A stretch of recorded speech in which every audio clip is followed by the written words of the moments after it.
The sound of our bedroom door creaking open at 4 in the morning wasn't exactly what I'd call a gentle wake-up call. I'm Jake Morrison, 48 years old, a structural engineer who's seen enough crumbling foundations to recognize when something's about to collapse. What I didn't expect was that it would be my marriage. Before we dive deeper into this story, I have one small request. Please subscribe, drop a like, comment, and hit that hype button to boost this channel so more people can discover these incredible Reddit stories. "Where were you?" I asked, my voice thick with sleep, as I watched my wife Sarah stumble through the darkness, her heels clicking against our hardwood floor like an offbeat metronome. "God, Jake, you're so clingy. Can't you just give me some space?" Her voice cut through the darkness with the precision of a scalpel and about as much warmth. I sat up in bed, suddenly wide awake. Sarah was 47, a successful attorney at Henderson & Associates, the most prestigious law firm in our small Illinois town of Millbrook. She worked out religiously at Fit Zone Gym, maintaining the kind of figure that turned heads at the grocery store, but lately those workouts had been extending well into the night. "I didn't realize asking about your whereabouts at 4 in the morning qualified as clingy," I said, watching her silhouette move around the room. Most husbands would call it concern.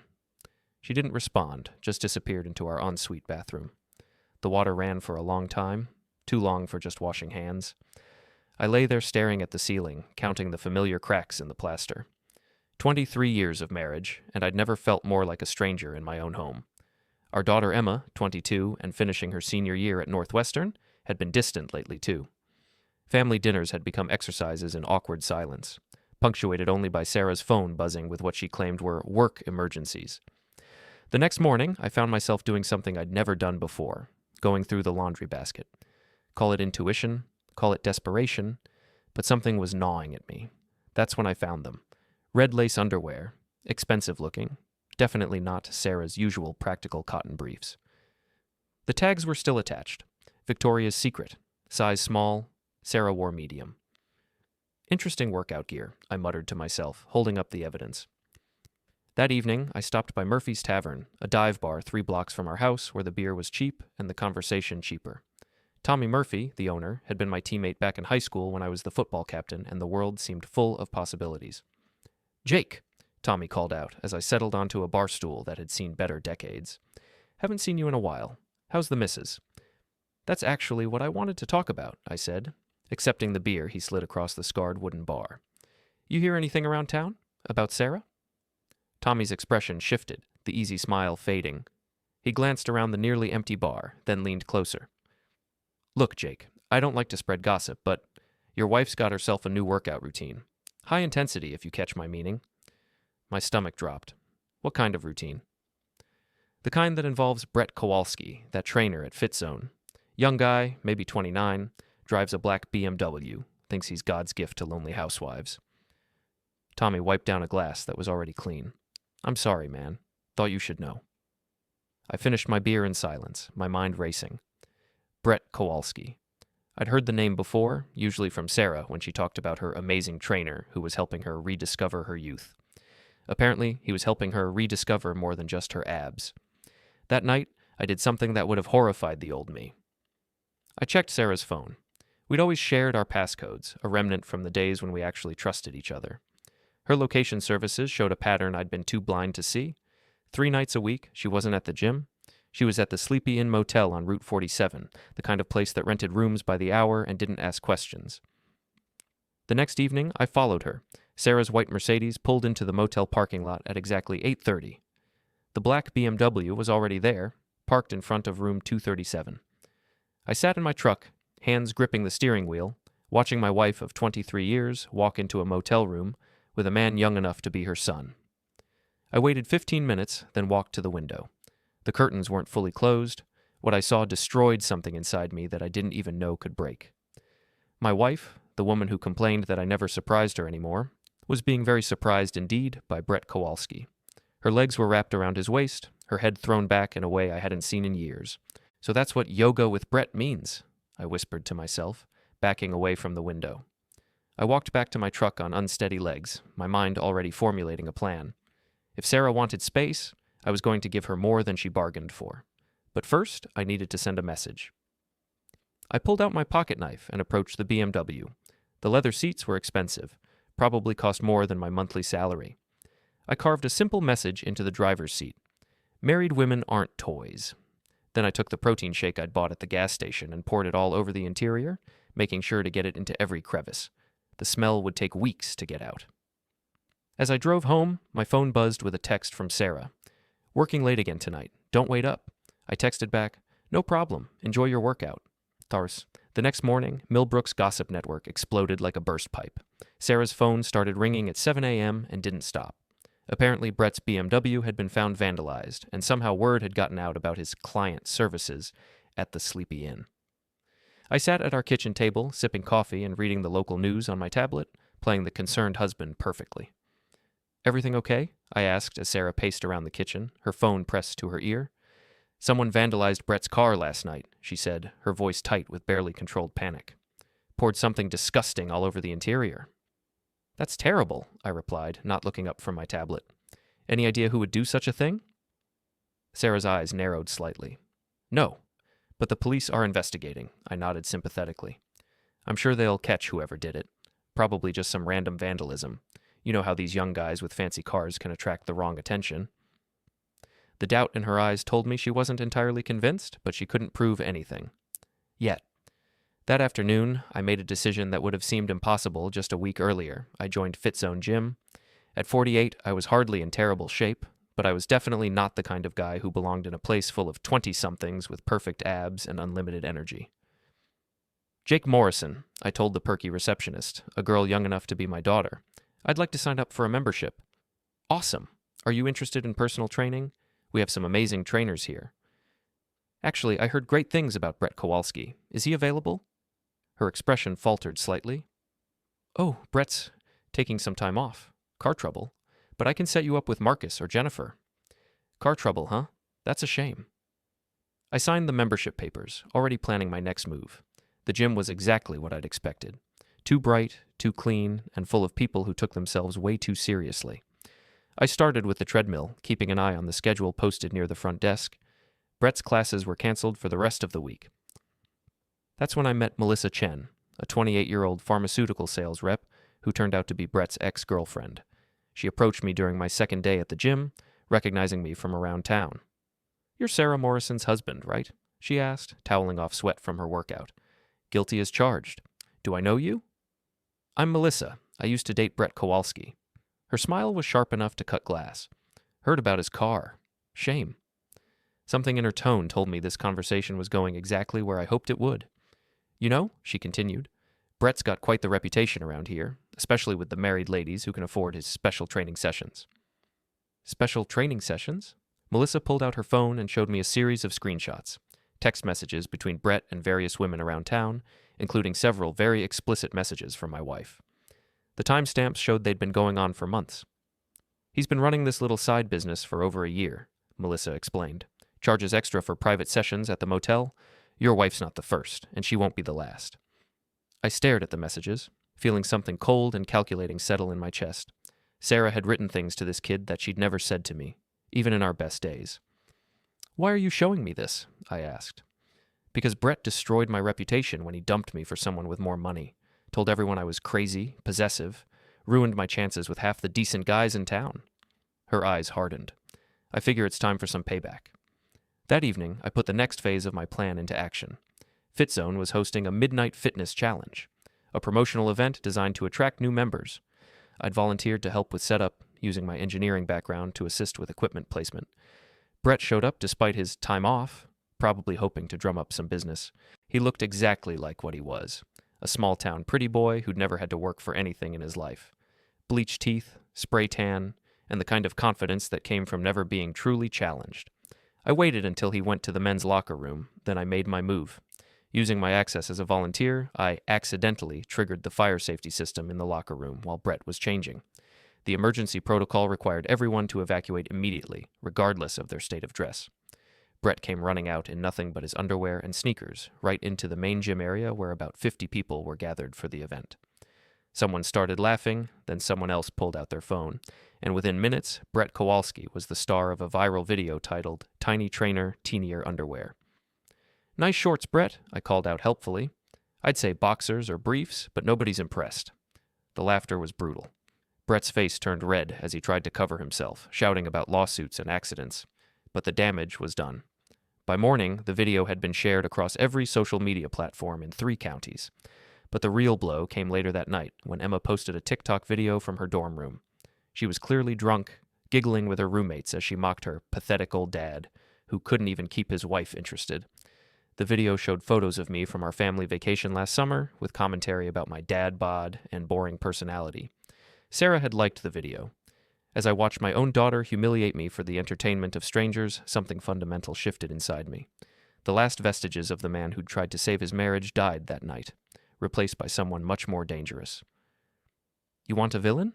I said to my empty house. "Watch me." I spent the next morning in my garage, which had long ago stopped housing cars and had become my workshop. 25 years of engineering had taught me that every structure had weak points, and every weak point could be exploited with the right pressure applied at the right time. My first call was to Detective Ray Collins, my old teammate from the high school football team. Ray had stayed in Millbrook, worked his way up from patrol officer to detective, and had seen enough small-town drama to know where most of the bodies were buried, metaphorically speaking. "Jake Morrison," Ray said when he answered. "Heard you joined the gym? Midlife crisis?" "Something like that." "Listen, Ray, I need a favor. Hypothetically speaking, if someone was running an unlicensed massage therapy business out of a motel room, that would be illegal, right?" There was a pause. "Hypothetically, yes, especially if money was changing hands for therapeutic services." "Why do you ask?" "Just curious. You know how it is.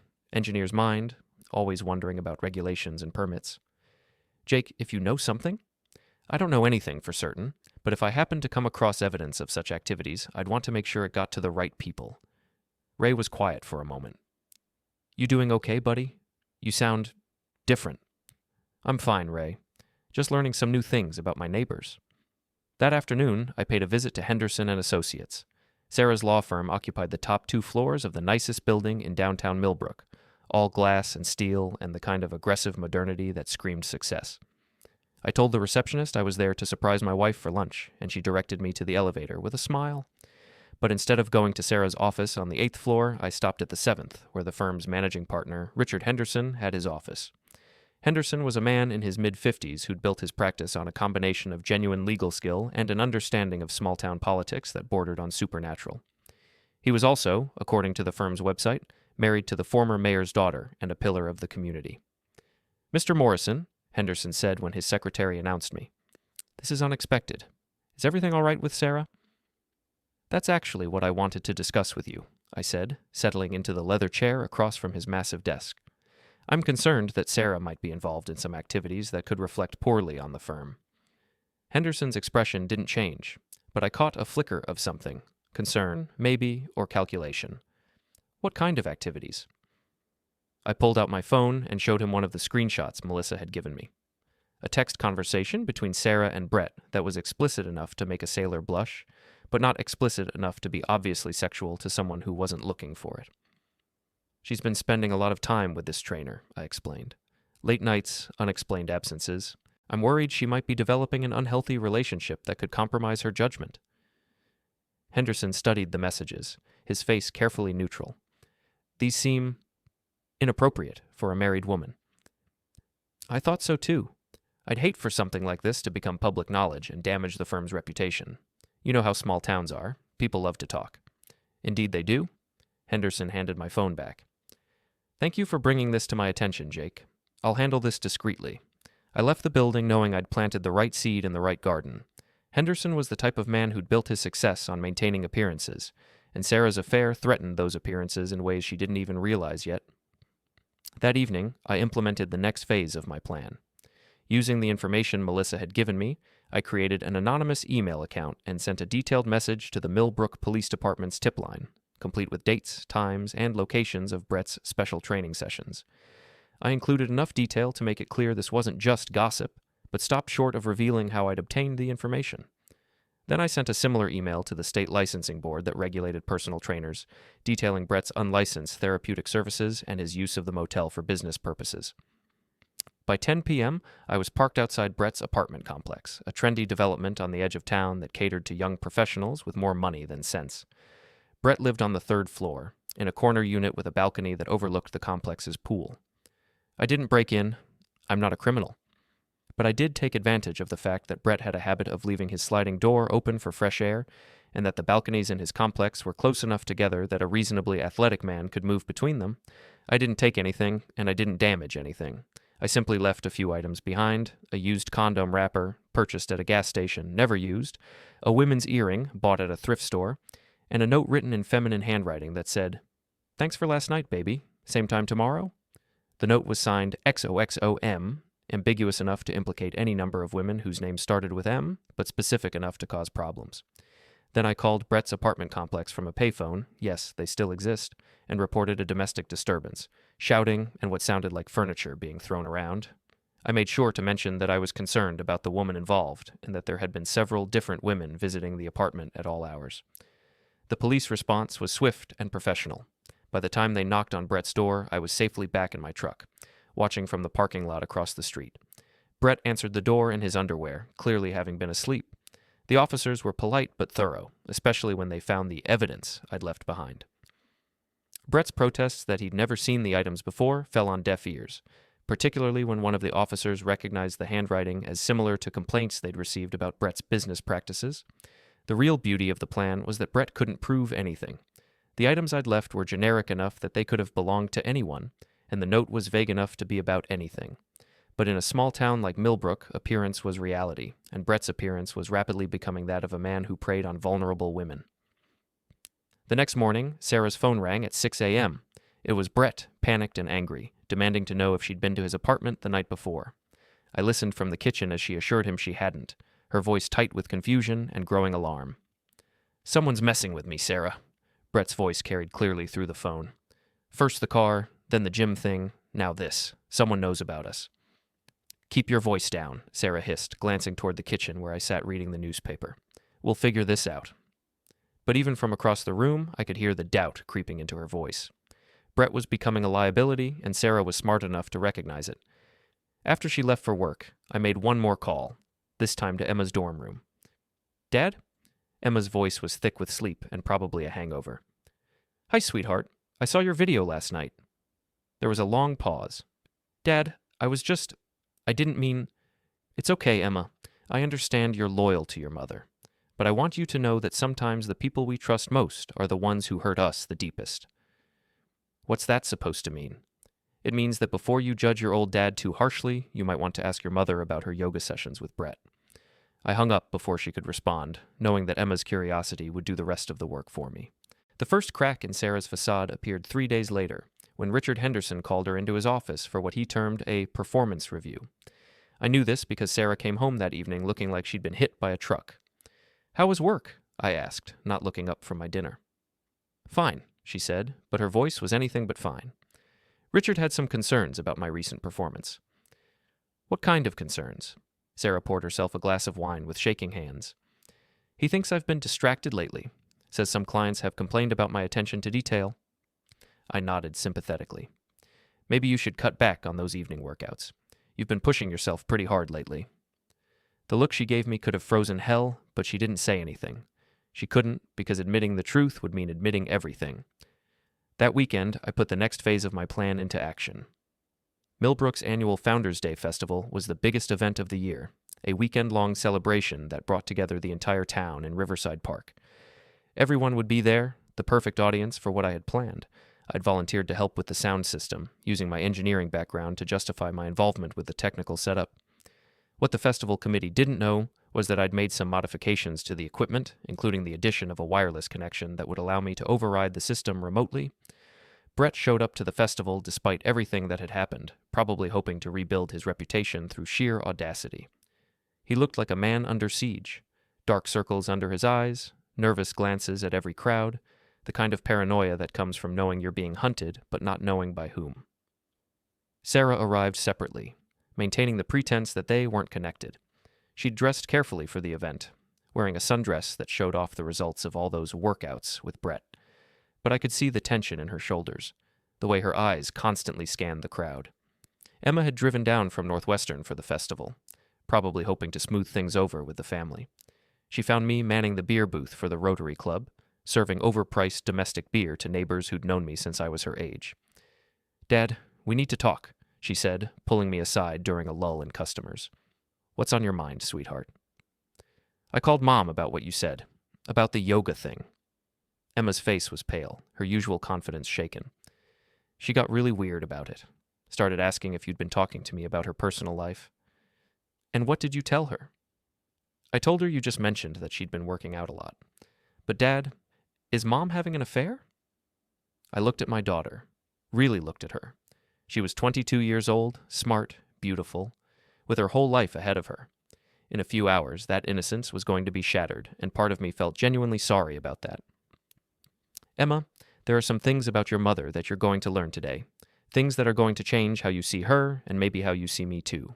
When that happens, I want you to remember that I love you, and that none of this is your fault. Before she could ask what I meant, I was called back to the beer booth. The festival was reaching its peak, with most of the town gathered around the main stage for the evening's entertainment.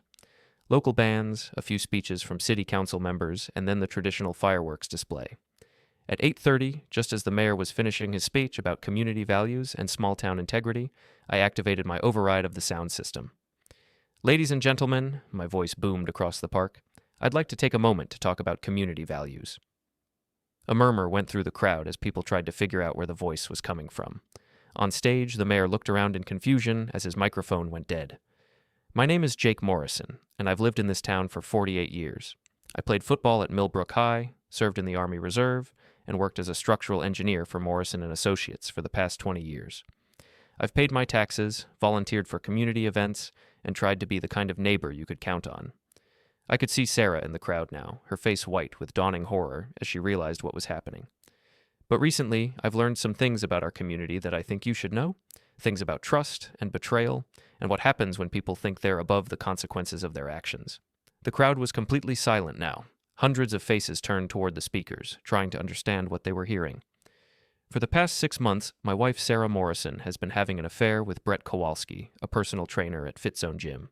They've been meeting at the Sleepy Inn Motel 3 times a week, where Mr. Kowalski has been providing what he calls special training sessions to several married women in our community. The silence broke into a wave of gasps and murmurs. I could see Sarah pushing through the crowd, trying to reach the stage, but the press of bodies was too thick. But that's not all, I continued. It turns out that Mr. Kowalski has been running an unlicensed massage therapy business out of that motel room, charging premium rates for services that would make a prostitute blush. And he's been doing it with the knowledge and protection of some very prominent people in our community. Brett had gone completely pale, his hands shaking as he realized his life was being destroyed in real time, broadcast to everyone he'd ever known. You see, folks, when you start digging into one person's secrets, you often find out that those secrets are connected to other people's secrets, people in positions of trust and authority who've been looking the other way in exchange for certain considerations. Now I could see Richard Henderson in the crowd, his face a mask of barely controlled panic. His wife was standing next to him, her expression shifting from confusion to dawning understanding. For instance, did you know that Richard Henderson, the managing partner of Henderson and Associates and a pillar of our community, has been providing legal protection for Mr. Kowalski's business in exchange for access to his client list? That's right. Our respected attorney has been using his position to facilitate adultery and prostitution, all while lecturing the rest of us about family values. The crowd erupted. Henderson's wife slapped him so hard the sound carried over the speakers, and several men started moving toward Brett with expressions that suggested violence was imminent. But wait, there's more, I said, my voice cutting through the chaos. Because it turns out that Mr. Henderson hasn't just been protecting Brett's business, he's been one of his best customers. In fact, the reason my wife got her last promotion wasn't because of her legal skills, but because she was willing to provide certain services to her boss, services that extended far beyond the practice of law. Sarah had finally reached the front of the crowd, screaming at the stage crew to cut the power, but my modifications had made that impossible. The system would run until I decided to turn it off. So, here we are, folks. 3 pillars of our community, a successful attorney, a fitness professional, and a respected businessman, all connected by a web of lies, adultery, and corruption, all thinking they were too smart, too important, or too well connected to face consequences for their actions. Brett made a desperate lunge toward the stage, probably hoping to physically stop what was happening, but the crowd had turned ugly. Hands grabbed him, holding him back, and I could hear voices calling for everything from tar and feathers to a good old-fashioned beating. But you know what the beautiful thing about small towns is? I continued. In small towns, your reputation is everything, and once it's gone forever. So I want everyone here to take a good look at these three people. Look at Sarah Morrison, who threw away 23 years of marriage for a few hours of attention from a man young enough to be her son. Look at Brett Kowalski, who preyed on lonely women and called it business. And look at Richard Henderson, who used his position of trust to enable and profit from their corruption. The crowd was a mob now, angry voices rising from every direction. Someone threw a beer bottle that shattered near Brett's feet. Henderson was backing away from his wife, who was screaming obscenities that would have made a sailor proud. These are your neighbors, folks. These are the people who've been sitting in judgment of the rest of us, making decisions that affect our lives and our community, all while living lies that would shame a soap opera writer.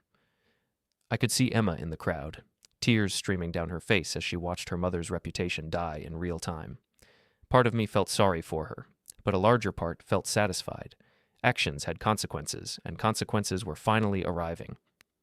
So, the next time someone lectures you about family values, or community standards, or doing the right thing, remember this moment. Remember that the people who talk the loudest about morality are often the ones with the most to hide. I turned off the system and walked away from the sound booth, leaving chaos in my wake. The crowd had surrounded Sarah, Brett, and Henderson, not physically threatening them, but making it clear that their time in Millbrook was over. As I walked toward my truck, I passed Emma, who was standing alone near the edge of the park. "Dad," she said, her voice broken. "Why did you do that?" "Because sometimes the only way to stop a cancer is to cut it out completely," I replied. "Your mother made her choice, Emma. She chose to humiliate me, to betray our family, and to destroy everything we'd built together. All I did was make sure everyone knew the truth about who she really is." Emma stared at me with a mixture of horror and something that might have been respect. "What happens now?" "Now your mother learns that actions have consequences. And maybe, just maybe, she learns what it feels like to be humiliated in front of everyone who matters to her." I got in my truck and drove home, leaving behind the wreckage of 3 lives and one very memorable Founders' Day festival. The next morning, Millbrook looked like a town recovering from a natural disaster. The festival cleanup crew found broken bottles, abandoned purses, and enough cell phones to stock a small store. Evidence of how quickly people had fled once the mob mentality took hold. I sat on my front porch, drinking coffee and watching the aftermath unfold. Sarah hadn't come home the night before, and her car wasn't in the driveway. According to the police scanner I'd bought years ago for weather emergencies, she'd spent the night at the station, not under arrest, but under protective custody after someone threw a rock through her car window. My phone had been ringing all morning, reporters from 3 different newspapers, 2 radio stations, and a television crew from Springfield. Small-town scandals involving lawyers and adultery apparently made for good copy, especially when they exploded in such spectacular fashion. Emma knocked on my front door at 9 a.m., looking like she hadn't slept in days. "Mom's at Aunt Linda's," she said, settling into the porch swing we'd hung when she was 12. "She's talking about leaving town." "Probably a good idea," I replied. "I don't think Millbrook's going to be very welcoming for a while." "The whole thing's on YouTube," Emma continued. "Someone recorded your speech on their phone. It's got like 50,000 views already." I pulled out my phone and searched for my name. Sure enough, there it was. "Husband exposes wife's affair at town festival," with a thumbnail showing Sarah's horrified face as my voice echoed across the park. "Dad, what you did? It was brutal." "Yes, it was. But she deserved it, didn't she?" I looked at my daughter, seeing something new in her eyes, a hardness that hadn't been there before, the kind that comes from watching your heroes reveal themselves as human. "That's not for me to say, sweetheart, but I will say this. Your mother spent months humiliating me in private, making me feel like I was crazy for noticing that something was wrong. She involved you in mocking me, turned our friends against me, and destroyed our marriage for a few hours of excitement with a man who saw her as nothing more than a paycheck." Emma was quiet for a long time. "What happens to us now? To our family? There is no us anymore, Emma. There's you, and there's me, and there's your mother. What happens next depends on what each of us chooses to do." That afternoon, Detective Ray Collins stopped by. He looked tired, like a man who'd spent the night dealing with the aftermath of a small-town explosion. "Hell of a thing you did last night, Jake," he said, accepting the beer I offered him. "I just told the truth." "Yeah, well, your truth caused 3 fights, 2 domestic disturbance calls, and 1 attempted assault. Brett Kowalski's in the hospital with a concussion after someone decided to express their opinion with a tire iron." I felt a flicker of something. Not quite guilt, but close. "I never told anyone to hurt him." "No, but you lit the fuse and walked away. That's not like you, Jake. The Jake Morrison I knew in high school wouldn't have done something like that." The Jake Morrison you knew in high school hadn't watched his wife destroy their marriage on social media for the entertainment of strangers, I replied. People change, Ray. Sometimes they have to. Ray finished his beer and stood to leave. For what it's worth, I ran those tips you gave me about the motel. Brett was running an unlicensed business, taking money for services that crossed several legal lines. We would have shut him down eventually. But not publicly. No, not publicly. That was all you. After Ray left, I spent the rest of the day cleaning out Sarah's belongings. 23 years of shared life reduced to boxes and garbage bags. Her clothes, her books, her collection of ceramic angels that I'd always hated. All of it packed away like evidence of a crime. I found her diary in the bottom drawer of her nightstand, hidden beneath old tax returns and warranty cards. I almost threw it away without reading it, but curiosity got the better of me. The entries from the past 6 months painted a picture of a woman who'd convinced herself that she deserved better than the life she'd built. Brett wasn't just a lover, he was a symbol of youth, excitement, and possibility. I was described as boring, predictable, and emotionally unavailable. But the most damaging entries were the ones about Emma. Sarah had encouraged our daughter to mock me, had shared private details about our marriage and my insecurities, had turned our child into a weapon against me. That betrayal hurt worse than the affair itself. The diary also revealed the extent of her relationship with Richard Henderson. It had started as a professional mentorship, evolved into an emotional affair, and finally became physical. Henderson had promised her a partnership in the firm, a chance to escape what she called the suffocating mediocrity of small-town life. I threw the diary into the fireplace and watched 23 years of marriage burn to ash. That evening, Sarah finally came home. She looked like a refugee from her own life, no makeup, hair unwashed, wearing clothes that belonged to her sister. She found me in the living room, watching the news coverage of what reporters were calling the Millbrook meltdown. "You destroyed me," she said, her voice barely above a whisper. "No, Sarah. You destroyed yourself. I just made sure everyone could see it. I can't show my face in this town again. I can't work. I can't go to the grocery store. I can't even check my email without seeing pictures of myself from last night." "Welcome to my world," I replied. "The world you created when you decided to humiliate me in front of our daughter and half the town." Sarah sat down across from me, and for a moment she looked like the woman I'd married, vulnerable, uncertain, human. "I know I hurt you, Jake. I know what I did was wrong, but what you did last night, that was cruel. Yes, it was, but it was also effective. Is this what you wanted? To destroy my life completely?" I considered the question seriously. What I wanted was for you to remember that actions have consequences. For months, you acted like you could do whatever you wanted without paying a price. You forgot that I'm not just your boring husband, I'm also an engineer who knows how to solve problems. And your solution was to ruin 3 people's lives in front of the entire town? My solution was to make sure that everyone knew the truth about who you really are. The rest was just inevitable. Sarah started crying then, not the manipulative tears she'd used during arguments, but the raw, ugly sobs of someone whose world had collapsed completely. "What happens now?" she asked. "Now you learn to live with the consequences of your choices," I said, standing up, just like I had to learn to live with them. I walked toward the stairs, then stopped and turned back. "Oh, and Sarah, the divorce papers will be filed on Monday. I'd suggest you find a lawyer who isn't currently dealing with his own scandal." 3 months later, Millbrook had settled into a new normal. Brett Kowalski had left town the day he got out of the hospital, reportedly moving to Florida where his family had connections. Richard Henderson had been disbarred pending an investigation into his business practices, and his wife had filed for divorce, taking half his assets and his reputation with her.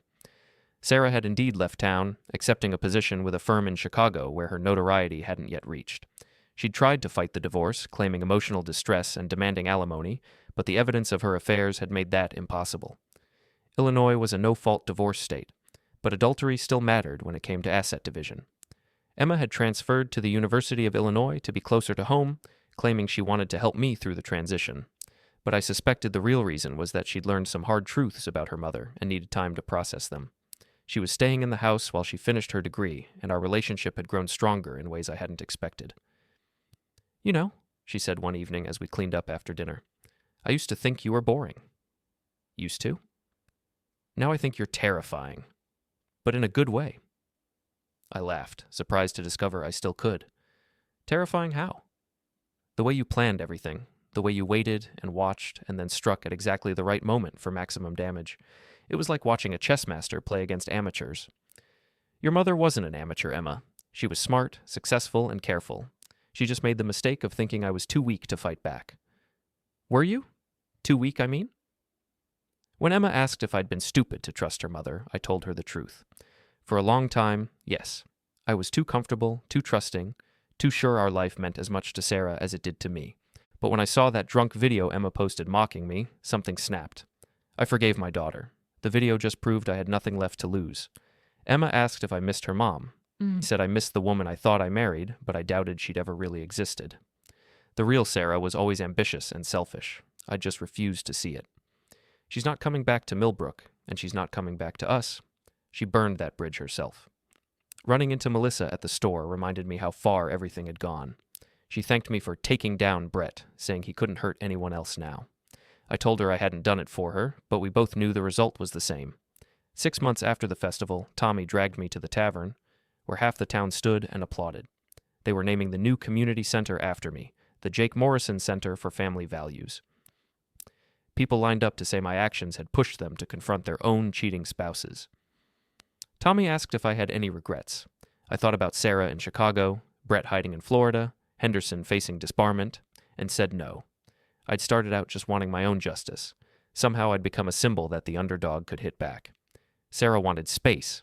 I gave it to her, the space between who she pretended to be and who she really was, between her choices and their consequences. That space is cold and lonely. She's welcome to live there.